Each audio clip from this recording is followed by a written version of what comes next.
কর্মনিশ্চয়তার দাবি তারা রাখছেন এবং এই মিছিলের মোটো এটাই, তারা নবান্ন অভিযান করছেন। আপনারা দেখতে পাচ্ছেন সেই ছবি, ডোরিনা ক্রসিং এর দিকে এগোচ্ছে এই মিছিল। আমরা সরাসরি চলে যাব, আমাদের প্রতিনিধি থাকবেন অরিত্র ঘোষ আমাদের সঙ্গে। তার আগে ছবিটা আরো একবার আপনাদেরকে দেখাচ্ছি, গ্রামীণ সম্পদ কর্মীদের অভিযান কি শর্তে, কি তাদের এই অভিযানের মোটো জানবো। আমাদের প্রতিনিধি অরিত্র ঘোষ রয়েছেন সরাসরি। অরিত্র,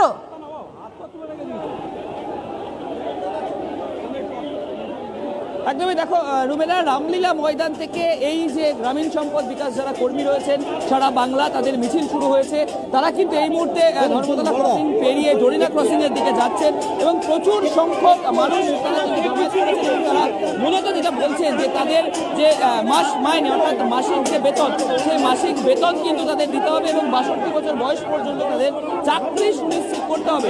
দেখতে পাচ্ছ প্রচুর সংখ্যক মানুষ কিন্তু রয়েছে। আমি একটু কথা বলার চেষ্টা করবো তাদের সঙ্গে, তারা সেখানে রয়েছেন, একটু কথা বলবো তাদের সাথে, একটু কথা বলার চেষ্টা করবো তাদের সাথে এবং তারা কি বলতে চাইছে। আপনারা কি দাবি রয়েছে? আমাদের দাবি হলো আমাদের 15,000 টাকা মাসিক বেতন চাই এবং সোশ্যাল অডিট আমাদেরকে করাতে হবে, স্থায়িত্ব চাই।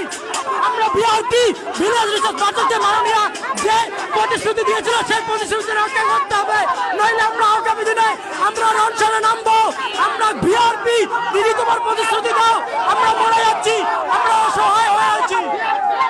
বুঝতেই পারছো তারা কিন্তু একাধিক দাবি জানাচ্ছেন, তাদের মাসিক বেতনের দাবি জানাচ্ছেন এবং পাশাপাশি 62 বছর পর্যন্ত তাদের চাকরি যাতে সুনিশ্চিত হয় সেই দাবি কিন্তু তারা জানাচ্ছেন। প্রচুর সংখ্যক কর্মী সমর্থক সারা রাজ্য থেকে তারা এখানে জমায়েত করেছেন এবং নবান্ন অভিযানের হুঁশিয়ারিও কিন্তু তারা দিয়েছেন। দেখো এখনো পর্যন্ত রামলীলা ময়দান থেকে ডোরিনা ক্রসিং পর্যন্ত তাদেরকে কোনোভাবেই আটকানো হয়নি পুলিশের তরফ থেকে।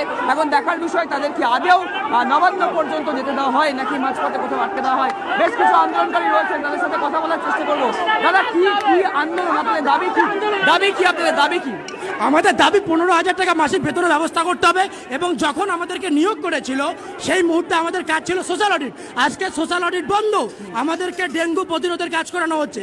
আমরা চাই যে জন্য আমাদেরকে নিয়োগ করা হয়েছে সেই কাজ করানো হোক এবং ন্যূনতম 15,000 টাকা মাসিক বেতনের ব্যবস্থা করা হোক এবং আমাদের চাকরির স্থায়িত্ব প্রদান করা হোক। একটা জিনিস আপনি লক্ষ্য রাখলে, আজকে আমরা নবান্ন অভিযানের দিকে যাচ্ছি এবং সরাসরি আমরা মাননীয় মুখ্যমন্ত্রীর সঙ্গে দেখা করব। ওনার প্রতিশ্রুতি, উনি যে লোকসভা ভোটের প্রাককালে একটি ভরা জনসম্মুখে প্রতিশ্রুতি দিয়েছিলেন যে বিআরপিদের আমি স্থায়ী করে দেব, সেই প্রতিশ্রুতি থেকে আজকে বিধানসভা পার হয়ে আসছে, পঞ্চায়েতি ভোট আসন্ন। তাহলে আমাদের যে প্রতিশ্রুতি উনি দিয়েছিল ভরা জনসম্মুখে প্রত্যেকটা মানুষের সামনে, মিডিয়ার সামনে, সেই প্রতিশ্রুতি আজকে কোথায় গেল? 175 টাকায় কোনো কর্মী বাঁচতে পারে না। আমরা কুকুরের মতো জীবনযাপন করছি, যেখানে 100 দিনের কাজের টাকা এর থেকে বেশি।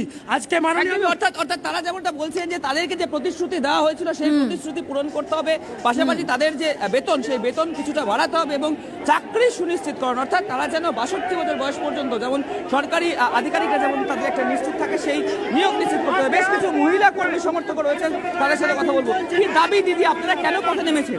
আমাদের দাবি হচ্ছে আমরা সোশ্যাল অডিট দপ্তরে নিয়োগ হয়েছিলাম, কিন্তু আমাদেরকে দিয়ে ভেক্টর বন্ড কন্ট্রোল ইউনিটের কাজ করানো হচ্ছে। 175 টাকা প্রতিদিন মাইনে হিসেবে মাইনে দেওয়া হয়, যেটা একটা মানুষের সংসার চালানোর পক্ষে একেবারেই অসম্ভব, দুর্বিষহ।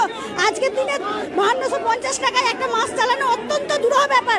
আমাদের যেখানে দক্ষ শ্রমিকের মজুরি 223 টাকা, সেখানে আমাদের দেওয়া হয় 175 টাকা। ভূভারতে কোথাও এত কম দামে। আপনারা কি চাইছেন এখন? আমরা চাইছি আমাদের স্থায়ীকরণ, আমাদের ন্যায্য দাবি এবং আমাদের পেরোলে আনতে হবে এবং আমাদের সরকারি কর্মচারী শ্রম মর্যাদা দিতে হবে। অর্থাৎ তারা বলছেন সরকারি কর্মচারী যে সম্মান, যে তাদের যে যেমনটা সম্মান দেওয়া হয় সেই সম্মান তাদেরকে দিতে হবে এবং পাশাপাশি যে মাস মাইনে তাদের জন্য রাখা হয়েছে। একটু জানার চেষ্টা করো তো, সরকারের সঙ্গে তো তারা সরকারের সামনে বারবার তারা তাদের দাবি রেখেছেন। এর আগে কি প্রতিশ্রুতি মিলেছে সরকারের তরফ থেকে? সেই প্রতিশ্রুতির কি কিছুটাও, খানিকটাও পূরণ হয়নি? তার জন্য তারা আবারও এত বড় একটা আন্দোলনে রাস্তায় নেমেছেন। কি তাদের বক্তব্য? সরকার তাদেরকে সেই মুহূর্তে কি বলেছিল? একদমই রুমেলা, আমি কথা বলার চেষ্টা করবো। আচ্ছা, আপনাদেরকে সরকারে যখন নিয়োগ হয় তখন কি প্রতিশ্রুতি দেওয়া হয়েছিল? প্রতিশ্রুতি দেওয়া হয়েছিল যে আমাদেরকে একটা সিস্টেমের মধ্যে এনে মাসিক বেতনে চালু করবো, কিন্তু সেই সমস্ত কিছুই আমরা কিন্তু এখনো পর্যন্ত তার কোনো কিছু কুলকিনারা পাইনি।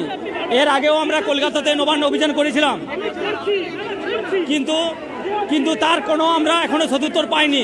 তাই আমাদেরকে আবার ওই কলকাতার পথে নামতে হয়েছে। আমরা সারা বাংলা গ্রামীণ সম্পদ কর্মীর 33,000 আমাদের যে কর্মচারী আছে যারা বিভিন্ন পঞ্চায়েতে সোশ্যাল অডিটের কাজ করে, এছাড়াও যে বর্তমান সরকারের যে দুয়ারে সরকার কর্মসূচি, সেখানেও আমাদের ভিআরপিরা পরিশ্রম করেছে এবং তাকে সাফল্যমণ্ডিত করেছে। এছাড়া যে প্রতিশ্রুতি দেওয়া হয়েছিল, আপনাদের যে প্রতিশ্রুতি দেওয়া হয়েছিল তা কি পূরণ হয়েছে? আপনাদেরকে বলি 2019 সালের লোকসভা ভোটের আগে আমাদের স্বয়ং মুখ্যমন্ত্রী সিএম তিনি আমাদেরকে বলেছিলেন যে ভোটের পরে আপনাদেরকে একটা সিস্টেমের মধ্যে এনে মাসিক বেতন চালু করা হবে, কিন্তু সেটা আজও অধরা থেকে গেছে। তাই আমাদেরকে আবারও কলকাতাতে নবান্ন অভিযানে সামিল হতে হয়েছে। আপনারা চাইছেনটা কি, দাবিটা কি? আমরা চাইছি সম্মানজনক বেতন এবং সিএম এর দেওয়া যে প্রতিশ্রুতি, সেই প্রতিশ্রুতি মতো আমাদেরকে সিস্টেমে এনে একটা সম্মানজনক বেতন দেখ এবং সরকারি কর্মচারীর মর্যাদা দিক। যে প্রতিশ্রুতি দেওয়া হয়েছিল সেগুলি কি একটুও পূরণ হয়নি? না, সেই প্রতিশ্রুতি সেইভাবে কিছুই পালন করা হয়নি এবং পূরণও হয়নি। তাই আমরা বাধ্য হয়ে আমাদের যে 33,000 ভিআরপি সারা বাংলা গ্রামীণ সম্পদ কর্মীর যে ব্যানার, সেইখানে আমরা আন্দোলনে আজকে সামিল হয়েছি কলকাতাতে 6 সেপ্টেম্বর। এর আগে একদমই রুবেলা, অর্থাৎ তারা যেটা বলছেন যে তাদের যে প্রতিশ্রুতি দেওয়া হয়েছিল 2019-এর লোকসভা ভোটের আগে, সেই প্রতিশ্রুতি কিন্তু কোনো মতেই পূরণ হয়নি।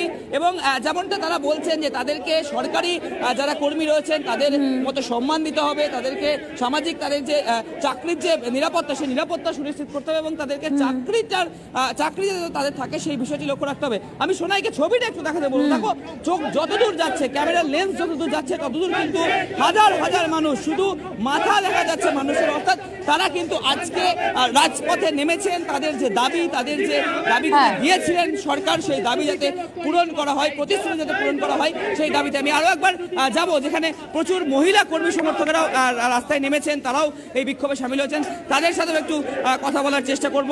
প্রচুর মহিলা কর্মী সমর্থক কিন্তু রাস্তায় রয়েছেন, দেখতেই পাচ্ছ। এবং পাশাপাশি কিন্তু তারা এই মুহূর্তে দরিনা ক্রসিং, রানী রাসমণি অ্যাভিনিউর দিকেও কিন্তু এগিয়ে যাচ্ছে এবং তাদের যেটা মূল বক্তব্য রয়েছে সেই বক্তব্য জানানোর চেষ্টা করবো। আমার সঙ্গে আরো একজন রয়েছেন। দাদা, আপনাদের বক্তব্য কি বলতে চাইছেন? আমাদের বক্তব্য, আমাদের মাসিক বেতন প্রদান এবং 62 বছর কর্মনিশ্চয়তা এবং সরকারি যত সুযোগ সুবিধা আছে আমাদের প্রদান করতেই হবে। এই মুহূর্তে আমাদের দেয়ালে পেট ঠিক গিয়েছে, আমরা আর পারছি না। সরকার কি প্রতিশ্রুতি দিয়েছিল নিয়োগের আগে? সরকার আমাদেরকে প্রতিশ্রুতি দিয়েছিলেন, স্বয়ং সিএম নিজেই আমাদেরকে বলেছিলেন যে ভোটের পরে তোমাদেরকে একটা সিএসসিতে কনভার্ট করে তোমাদের একটা জায়গায় এনে দেবো। সেটা এখনও উনি করেননি। সেখানে আমাদের ক্ষেত্রে কী করেছে, ভিভিডিসি কাজের মধ্যে ঢুকিয়ে দিয়ে এখন 175 টাকা পার ডেতে মাসিক 5,250, আবার সেটা পাচ্ছি 5 মাস 6 মাস অন্তর। তাও আমরা যখন দপ্তরে গিয়ে বলছি, তারপরে তখন আমাদের বলছে এই টেবিলে নয়, ওই টেবিলে ফাইল পড়ে আছে। আপনাদের যে প্রতিশ্রুতি দেওয়া হয়েছিল তা কি একটুও পূরণ হয়েছে? না, সেই মতো কোনো প্রতিশ্রুতি পূরণ হয়নি বা সেই মতো কোনো কাজ হয়নি। একদমই রুবেলা, তারা যে বিষয়গুলি বলছেন, অর্থাৎ তাদেরকে যে প্রতিশ্রুতি দিয়ে নিয়োগ করা হয়েছিল, যে প্রতিশ্রুতির কথা তাদেরকে বলা হয়েছিল, সেগুলি কিন্তু একটিও পূরণ হয়নি এবং প্রত্যেক দিন 175 টাকা হিসেবে তাদেরকে মাস মাইনে দেওয়া হচ্ছে। তারা চাইছেন এই যে টাকার পরিমাণ, সেই টাকার পরিমাণটা আরও একটু বাড়ানো হোক এবং তাদের চাকরি যাতে সুনিশ্চিত হয়। অর্থাৎ একজন সরকারি কর্মচারী যেমন 60 বছর বা 62 বছর পর্যন্ত চাকরি করতে পারেন, সেই বয়স পর্যন্ত তারা যেন সরকারি স্থায়ী কর্মচারী। একেবারে অরিত্র, তুমি নজর রাখো, আমরা আবারও তোমার কাছে পরবর্তীতে ফিরব। স্বাস্থ্য নিয়োগ দুর্নীতির অভিযোগ তুলে মুখ্যমন্ত্রী মমতা বন্দ্যোপাধ্যায়কে খোলা চিঠি বিকাশ রঞ্জন ভট্টাচার্যের। সোশ্যাল মিডিয়ায় খোলা চিঠি সিপিএম সাংসদ বিকাশের। রাজ্যের স্বাস্থ্য দপ্তরের